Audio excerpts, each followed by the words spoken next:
All right, so for some reason, producers overlook good beat drops, and a lot of you guys write it off as irrelevant to making beat sales and like almost irrelevant to making better hard-hitting beats in general. This type of stuff could not be any farther from the truth, okay? Enhancing these beat drops in your beats is pivotal to your progression as a producer. Try to tell you right now, these type of beat drops allow you to surprise your listeners without having to go overboard or overkill or just doing too much in general, right? And on top of that, I think the most important thing about these is that after you get it down, it's one of the best things I would suggest that you learn before getting into more advanced like techniques in like the arrangement field, I guess. So what is a beat drop? I know a lot of us know what a freaking beat drop is, right? But I feel like some of us are sort of confused with what exactly a beat drop is. So I think that beat drops are basically the build up and the beat drop itself together.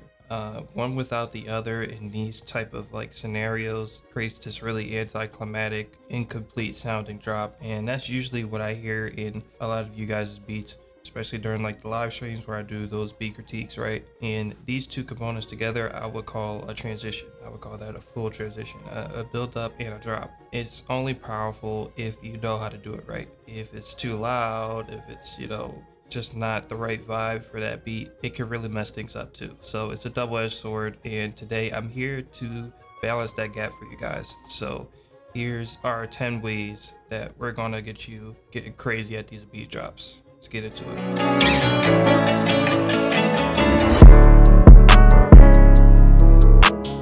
All right, so number one, simplicity is key.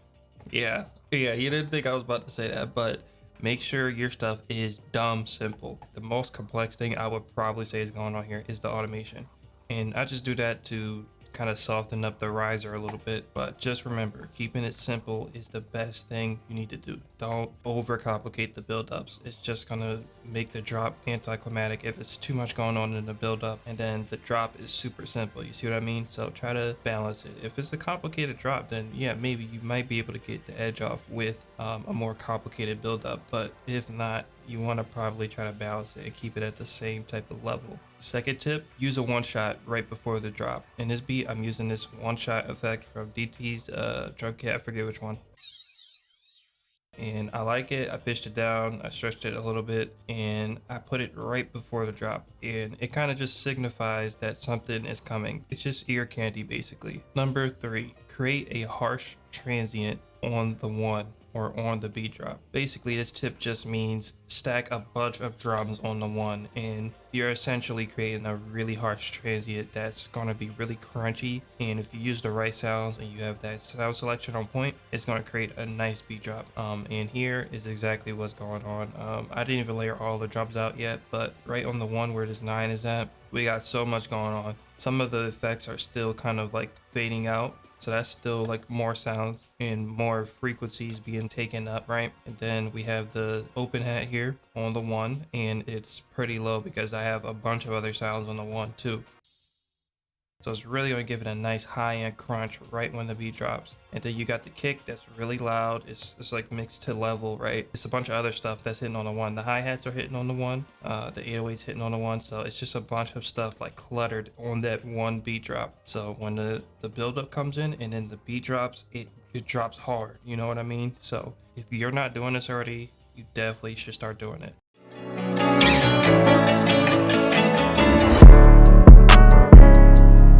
Last tip, I would recommend you try changing the melody between the build up and the initial drop. So during this build up, towards the end, it's literally just the guitar part. I have the main melody in the beginning, and then I just take the entire main melody out, and it's just piano in the second part. And this abrupt change kind of worked in the sense. It doesn't work all the time, but for some reason when I did it here, I just left it that way. So doing like a harsh and abrupt change that works. If it's weird or it's out of key, or it's just not like with the vibe of your beat, that might work sometimes, but a lot of times, like depending on the type beat you're going for, that might completely ruin the vibes you're going for. So make sure you watch out for that, but make sure you try it too. Just try to find, this is all kind of sort of based on that first point I was talking about, finding a balance between doing too much and doing too little. So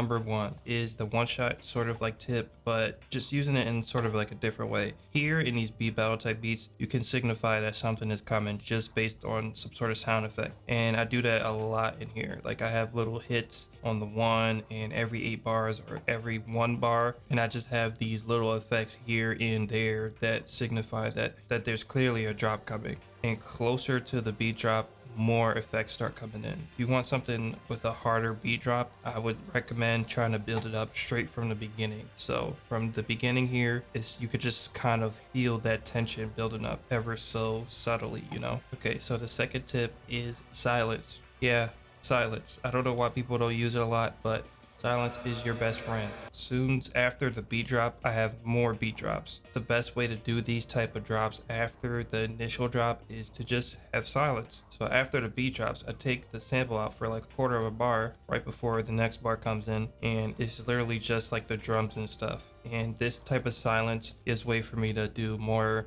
like vocal chops and stuff like that, and just create a cool beat drop. And it makes the listeners anticipate the next beat drop because it's like, oh, okay, so this is kind of like the pattern. He's just going to keep creating more beat drops. This is dope, you know? Alright, so tip number 3 is a bit obvious, but I'm going to mention it anyway for people who don't know. Using drum fills will obviously help your beat drops, but I have, I think, about 4 to 5 fills all together, kind of layered together here. Just chop them up. A lot of times I don't even stretch it on time. I just kind of cut them off, and you know where the fills are at, so you can just chop them and put them wherever you want. They just been leveled properly and layered properly. These 2 drum fills are hitting on the same exact parts, but Aton's fill is a little more aggressive than this one, so I just wanted to layer these to create this really grungy sound. So it really just depends on what type of drop you want. So the 4th tip, do some sample chops, do some pitch modulation before the drop. The last bar is a bunch of sample chops, and then after the beat drop is a bunch of sample chops too. So the initial sample is just a piano, and it's just these really staccato pianos. So of course I had to make it more interesting by changing the dynamics, and in this case the dynamics was only really going to change ever so slightly if I chop the sample up. So at this last bar right before the beat drop is just me kind of playing around with the sample and just finding what's good and what sounds good right before the drop. And I'm just taking the sample out. Just another kind of like silence is the key sort of thing. And it just cuts it off and gives it sort of like a choppy feel right before the drop.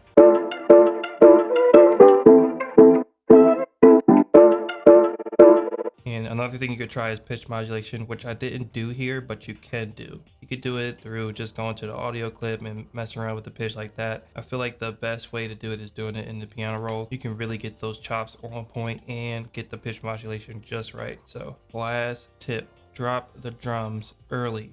So that would be basically dropping the drums during the build-up. And it works really good, actually. And I only just tried doing this in this specific beat, but it worked really well in my opinion. And it kind of throws the listeners off because they don't think that you would try to drop the drums early, but it works really well in this scenario.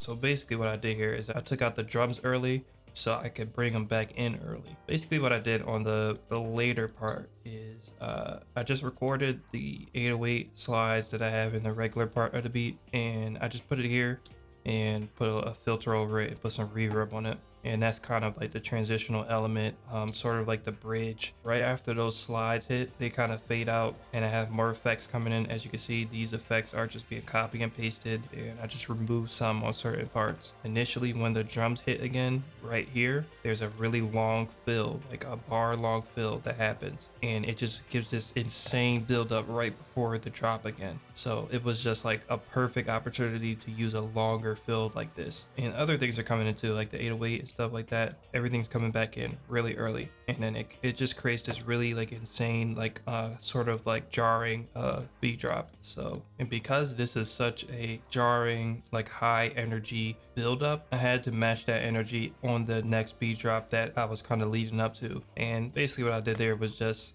duplicate the melody and pitch it up an octave. When the beat drops, it still has way more energy than the first drop. Okay, so the bonus tip here is be creative. Try just doing your drops based on the flow and energy and like sort of the vibe of whatever you're creating. So whatever style it is, whatever vibe you got going on in your beat, try to approach it that way. Like you don't want like a drop that'll surprise the listeners in a bad way. Like that kind of takes them away or takes them out of like the immersion of the beat. Try to go along with that sort of idea. Like what type of vibe are you trying to go for? Are you going for an aggressive drop? Then do an aggressive drop, you know? Like it's sort of common sense, but at the same time, it's not applied all the time, you know? I think it's still very important to try to keep your originality in all of this. And me personally, out of all the tips I said today, I think that's the most important one. I think it'll help you keep your mind open when you're doing some of these methods to creating your beat drops. And ultimately, I think that tip alone is going to be able to help you create drops that have more cohesion and have more flow to it arrangement wise. But yeah, guys, really hope I helped you out today. Definitely take these tips and use them. Make sure you leave a like, make sure you subscribe if you're new, tell a friend, share it around. You know the deal. With that being said, guys, catch you on the next one. Lately you've been on my mind and I got feelings for you, girl, but I don't want you to know. And every time I wanna feel you, there's a part of me that doesn't really want you to close.